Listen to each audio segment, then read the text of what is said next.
Paralakpak.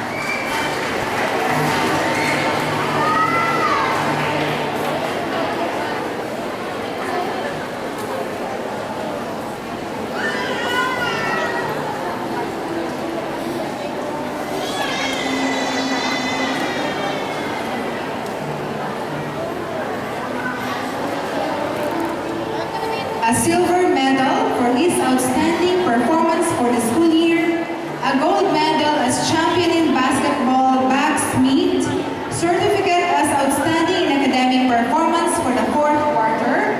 and certificates for the following special recognitions: champion in basketball, Sikal meet, and champion in the first inter-elementary basketball tournament, National Basketball